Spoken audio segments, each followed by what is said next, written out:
Everyone wants to take their business, their skills, to the next level. Small and mid-sized business owners have exceptional insight into how to do this. They endure and thrive because they find ways to overcome the challenges that come their way, and they can teach us valuable lessons to apply to our own companies and lives. Stephen Nooner, founder and owner of Alkali, a company with a unique process that helps businesses more effectively buy and manage their insurance programs. And Bob Gibbons, builder of Riata Commercial Realty, a real estate advisor and tenant advocate, are two prominent Metroplex businessmen who, along with their weekly guests, will ask their and your probing questions, finding impactful solutions that will help you reach for the next level. Here are your hosts, Stephen Nooner and Bob Gibbons. Welcome to The Next Level, conversations that propel business. This is Bob Gibbons. And I'm Stephen Nooner. And we've got an exciting guest today. We have Carrie Martinez with us. She is the president and CEO of CM Productions, an award-winning visual content agency that she founded in 2000. They're based in Dallas, Texas, and you can learn more about them at cmproductions.tv. Welcome. Thank you. We're glad you're here today. I think you're our first .tv URL. You are. If I remember, in 2.5 years. That's pretty good. Oh, okay. It's nice to always be a first, right? Well, we always like to start off with what we call wisdom of others. And I'm excited because our first quote from Dr. Seuss. Thank you. This is your quote. I love this quote. Be who you are and say what you feel, because those who mind don't matter, and those who matter don't mind. I love that. Why is that important to you? I guess, I've always kind of been the type that says what I think. And I've found that the people who are my friends and allies, that they trust in what I say and they appreciate that candidness. So that's always been something that, I think as you're a younger person, you worry so much about what other people think. Mm-hmm. And as you learn through experience, you realize that perhaps what you do think does matter. So, and those who care about that will support you in that. And do you like people to have the same opportunity, like your employees? You like them to tell you what they think? Absolutely. Yeah. I really ask my employees to give me their opinions on things, because I need to know, is this the right direction? What are you hearing from the client? I mean, all the time, I'd really like to hear from them, because it does matter to me what they think. And it's kind of counterintuitive, I think, for people a little bit. One of the things that I've noticed just from doing the show over time, and I've had a number of conversations and just with some of our most successful business owners, clients, that they really, really put a premium on people that'll tell them the truth. There's almost like a fear that as their companies get bigger and bigger, like, are they just saying this because I'm the boss, or are they really telling me the truth? So yeah, and I always felt like if I had an employee who was always just telling me what they thought I wanted to hear, one of us probably wasn't really all that necessary. Right. I want somebody who's going to challenge me, push me, give me another idea, find a better way to do something. So I love it for that reason as well. Yeah, I think it's important to have a diverse points of view on your team, and not just my organization, but any organization. Because if everyone has the same viewpoint, then you're not seeing all the opportunities or the challenges that could lay ahead. Yeah. Good thought. I heard an interview with Andreessen. I think it's Mark Andreessen. He runs a venture capital fund out in California with a guy named Ben Horowitz. And when they got together, one of the things that they really wanted to instill in their culture was the right, not just the opportunity, but the right and obligation to challenge each other. And, he said that they will get into these major battles. I mean, just like yelling and it sounds terrible, but, they would really want to defend their point and their purpose and try to tear down the other person's idea just to make sure that they can really defend it and it can stand up. And it sounds a little bit harsh, but in their culture, it really works, because if a idea can't stand up on its own and isn't able to stand the challenges of others, then maybe it's not a good one. They shouldn't be pursuing. And I think you can do that in a respectful way. Yeah. Where you still respect the other person and where they're coming from and the thought that they have put into something. But yeah, if you can have that open dialogue in a company, I think that makes you a stronger group overall. So switching gears a little bit, getting a little bit more into your business, I'd like to actually just back up before that. How did you start your company? What led you to become an entrepreneur? Okay, well, I had this job it was really fun, actually. I worked for a production company that did in-flight entertainment for United Airlines and several other airlines. And our clients were huge technology companies. The show that we produced was called Bunting's Window, and it was spin off of a show that we were producing for the Learning Channel called The Computer Guy. And my biggest customers were IBM and Samsung and Cisco, and I traveled the world for that job. However, the trade-off was that I was doing 100-hour weeks, at least 2 weeks a month, and I was newly married, and I did not see that kind of pace as sustainable for my quality of life or my marriage. So I had a discussion with my husband and said, I'd really like to go out on my own because I see that I have the ability to manage the client relationships and create the quality work. I'd like to just go out on my own and be able to produce content myself. And he was fully supportive of that. And that's why I left that job and then just started my company. So was he pretty well established in his business at that point where you had that flexibility? Yeah, he had a job with a bank. So he had a very stable position. So we were in a good position that the risk was not as scary had it been he was just starting a business as well, but he was in a bank job, so that made it a little less scary as far as the risk. I understand you also had an interesting background as an intern for one of the major networks. Yes. My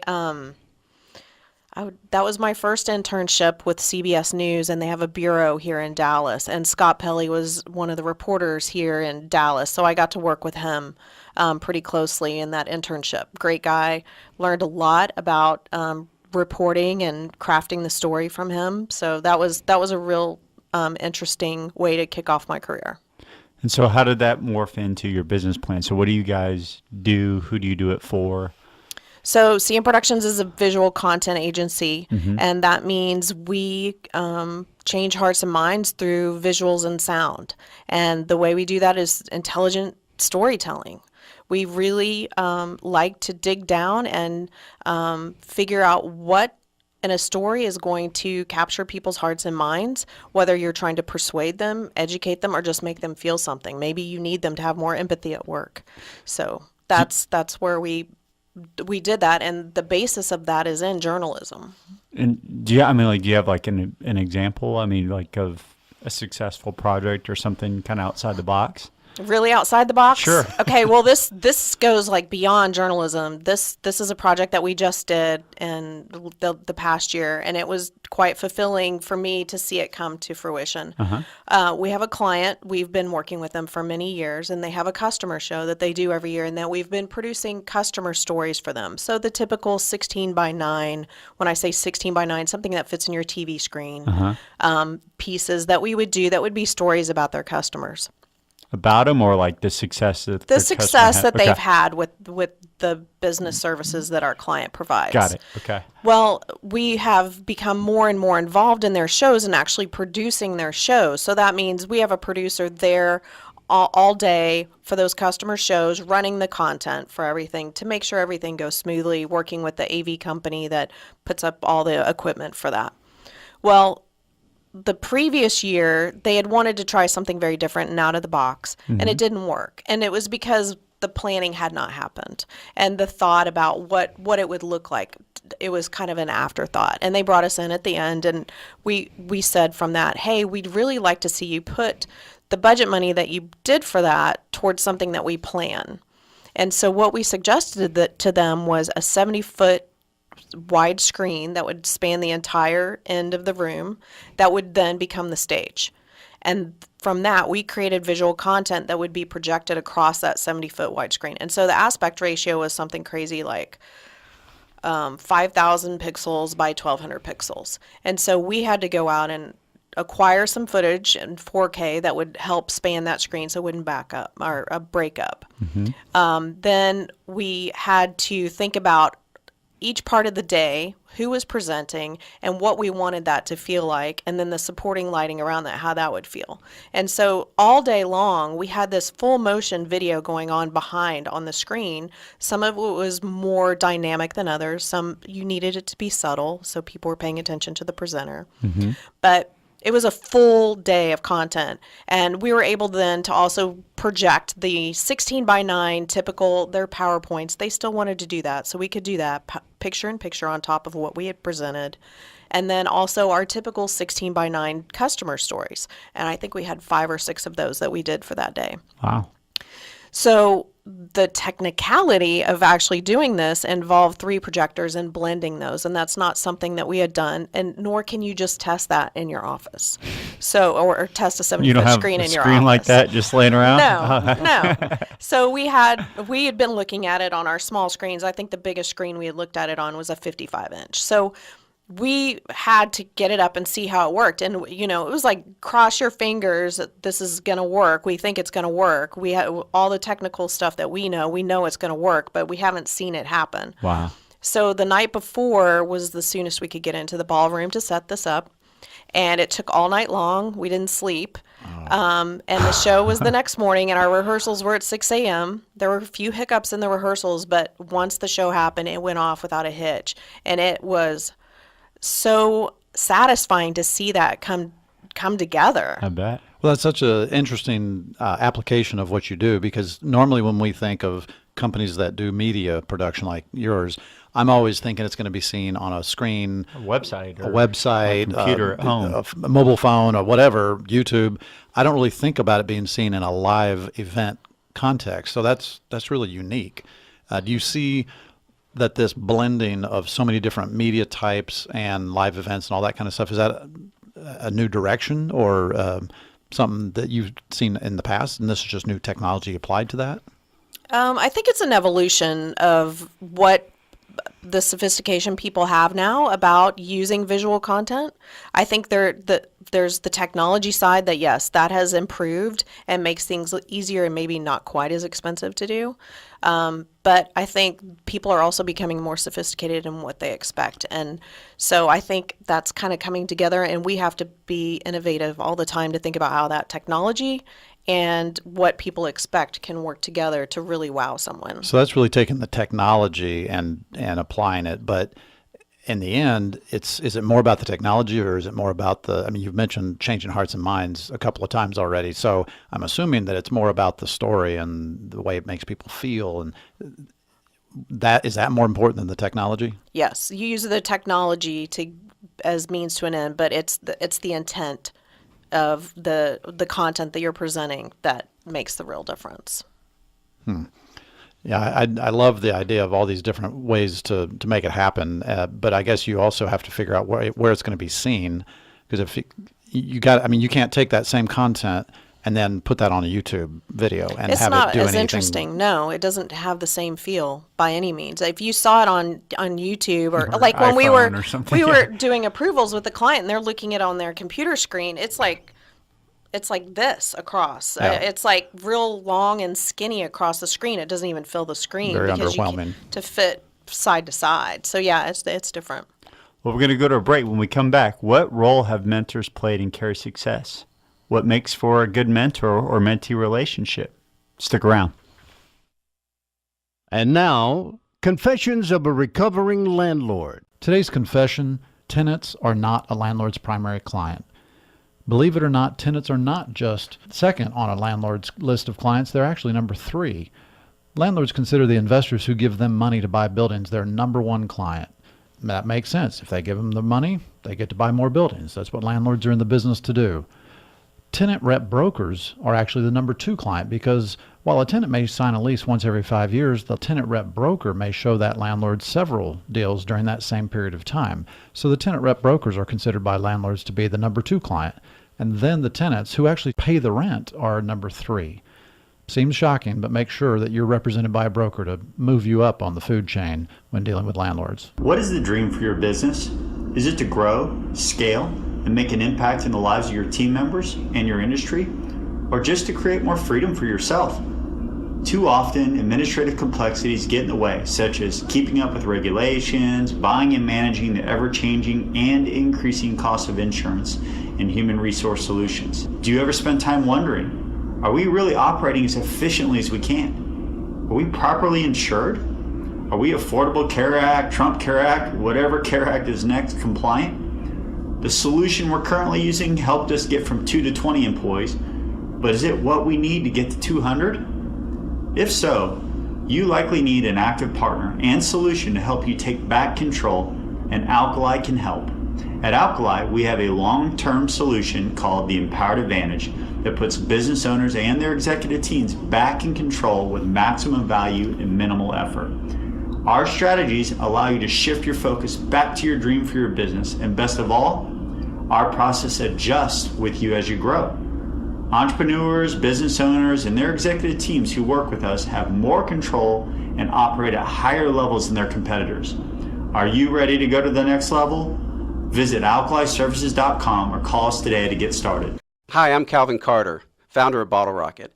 I had second thoughts about being on Bob and Steve's radio show when I found out they put it together with tissue paper and duct tape, but I still decided to tell them my story. Welcome back to The Next Level, conversations that propel business. We're here with our guest, Carrie Martinez with CM Productions. You can learn more about her company at cmproductions.tv.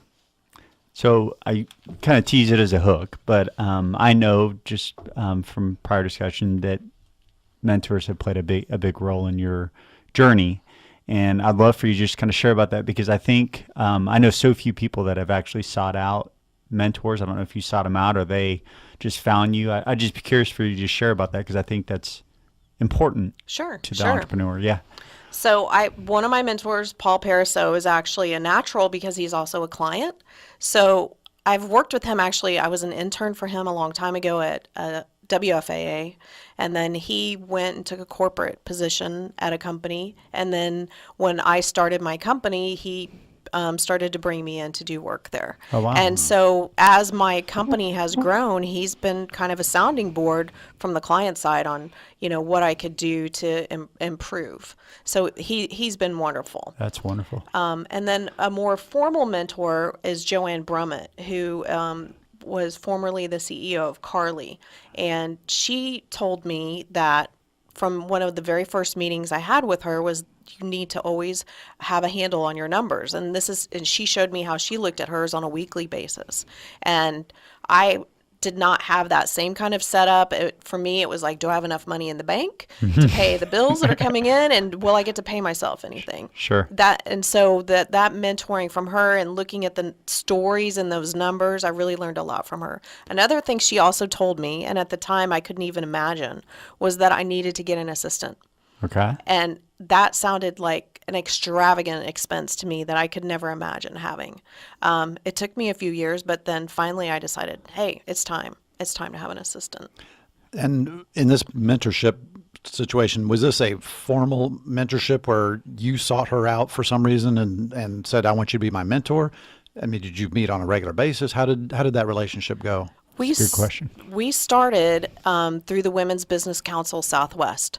When my company was certified by the Women's Business Council Southwest, I asked them about their mentoring program.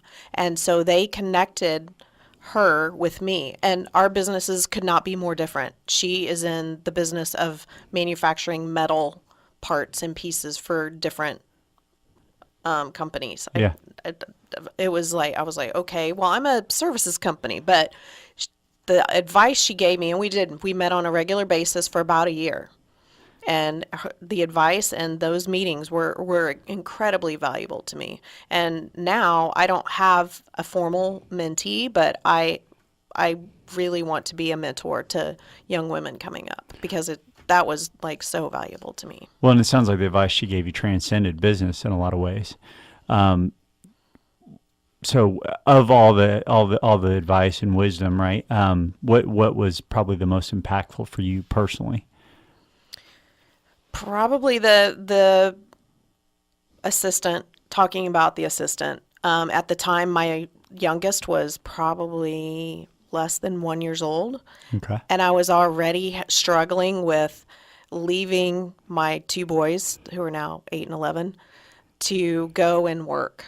And I'd already been in business 6 years before I even had my first son. So I have found that throughout the growth of my business, especially once our business, the CM Productions, became certified, we started growing much more rapidly because of help like the mentor and those resources. So the advice she gave me, it only took me 6 years to take, but I finally hired an assistant, and that has been really helpful to me because Bethany helps me make sure that I am covering everything that I need to cover and that I can take time away and go be with my sons for the things that they need me for. So this assistant is not just a business quote assistant. It's a overall assistant for making you more productive in your life in all aspects, not just a business. Yes. And that was something I struggled with too. I felt like that was also extravagant to have someone to help me personally, but I realized to be high performing at work, if my personal life is not in order, I can't perform because I'm worried about what's going on. So how did you find this assistant? She found me, actually. Yeah. Another WFAA colleague actually was her professor and referred her to me. Oh, cool. So one little distinction, because I went through a similar journey in a different path, and I was resistant, and it sounded extravagant. The person that finally, two things happened that allowed me to get to where I was able to take that same coaching that it took you a while. One of them was the team. They eventually said, hey, look, you're the bottleneck on everything. You've got to get help. I know that I appreciate that you're trying to hire for us, but you need help. The second thing was someone told me that I had the wrong lenses on. They said that you're looking at it as an expense, and it sounds extravagant when you're thinking of it as an expense. But when you can look at it as an investment in your family and your business, and making sure that when you are working, that you're at your highest productivity, that little mind shift, I mean, it's the same word, but it's a totally different mindset. I was like, okay, I get that. It is a mind shift because as an entrepreneur, you're always looking at, okay, what does that cost do to that? And I think you put yourself last a lot of times. I mean, you're kind of alone in a way mentally because you're building the business, but you're always looking at, okay, if I spend this here, what is that going to do? How is that going to be billable? How is that going to have an ROI? And you don't look at how that actually has an impact on you, which I think is really important. It took me a while, like I said, like you said, but I can see a difference. Well, and thanks for sharing that too, because I know that the struggles that happen for both dads and moms when we're working and we're away from people. But I don't think that a lot of people talk about it because maybe it's getting a little bit better now, but it just culturally is just like, well, you got to work and just work and don't complain about it or don't whatever. And so I think having the conversation opens people's minds to, hey, you can try to have it all and have it work. Yeah, and I think people are afraid of showing vulnerability, and that's actually something we try to do in our work because people, when they can relate to others, those are much higher impact stories. So it's be who you are, right? The Dr. Seuss quote, right? If you can do that, then I think you make a connection much better. Real quick, just to circle back for those that aren't familiar with the association you're part of, can you just kind of quickly describe what that is and what it means to be certified? Sure. So Women's Business Council Southwest is the certifying organization here in the Texas, Oklahoma, Arkansas, New Mexico area for women-owned businesses. Okay. And they certify for the national organization, which is WBENC, the Women's Business Enterprise National Council. Okay. And that organization certifies women across the country. And there are actually 14 regional partner organizations like the Women's Business Council Southwest here across the country. And the thing about this organization is that they don't just certify you as a women-owned business. So, if that's a requirement or something that a company is seeking out, they also provide a lot of programming, networking, and other resources to help you grow your business because I'm going to be frank, there's no good old gal network out there to teach you a lot of those things. And so to have this organization available to women who are starting a business or have been in business and want to pursue certification, it's really valuable, and it's a great network because it's a peer group that can help you. Yeah, I see a lot more of that out there. There's a lot of women business groups, and within certain industries. I'm in the commercial real estate industry, so there's one called Commercial Real Estate Women, and it's a national group. They're highly effective. My question is, once you got that women-owned business WBE certification, how has that impacted your ability to get business, or has it made a difference in getting business? I would say that it opened up a whole new network to me. That would probably be the primary benefit.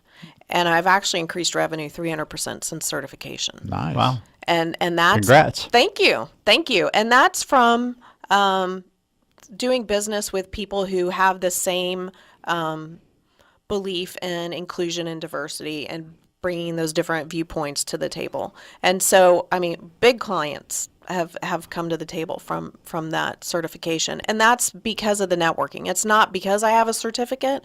It's because of the networking and the job they see that our company can do. Yeah, you still have for to be them. competent and stuff and know what Right. you're doing. Yeah, you don't Yes. just get it because you happen to be a woman. Right. Exactly. Yeah. So Exactly. you mentioned diversity and inclusion. I think it's a great segue. So tell us about the CM Productions Superpowers and how you guys are starting to do work with other organizations. I thought that was kind of a unique growth opportunity for you guys. Sure. Well, I see that what we do, the changing hearts and minds through visual and sound, could be really valuable to organizations like HR, training, and even public relations. Those groups could really benefit from having that visual storytelling at their disposal. I think a lot of them are starting to do that, but to actually be integrated as part of the whole plan and the whole offering, I think that could be really valuable. And I was surprised when you said that, because we asked you the question in the pre-interview materials about, do you see consolidation in the industry? And you were saying, not so much, but you were saying there was a great opportunity to possibly even consolidate with PR and HR agencies, and that really surprised me. That wasn't immediately obvious to me. Yeah, and I think it's not immediately obvious to a lot of people, actually. I think, but if you look ahead at how people are wanting to be communicated with and what is really effective in having an emotional impact on someone, you look at visuals, video, audio. I mean, that is where people are really can have an impact, not just reading something on a website. Well, and it seems like, too, that's how people are learning now more and more. I mean, that's the digital native or whatever, I mean, it's just that's everything is being distributed that way. My kids, they're outside content from the classrooms or these games that they play, and they're literally learning as they're playing the game. Well, and also I see a lot of times where people want to be a part of a purpose. They don't want to just go work and collect a paycheck, but they want to be part of a purpose. And how better to do that if you can change their hearts and minds, right? If you can capture that, that's going to make a huge difference in their ability to feel like they're part of that. Well, and if you think about cultural change, if you want to have an organization have a cultural change, that you've got to get them at the hearts and minds. You can't just, have them read a document and expect something to happen. No. Well, thank you so much for being our guest today. I'm sorry we have to end it there, but for our listeners, please go to cmproductions.tv to learn more about Carrie's company. Help spread the word. Probably someone that that needs to hear this message. Thanks so much. See you next week. You have been listening to The Next Level, Conversations That Propel Business with Stephen Nooner and Bob Gibbons. Join us every Tuesday at 1:30 p.m. for more prolific conversations that will take your business to the next level.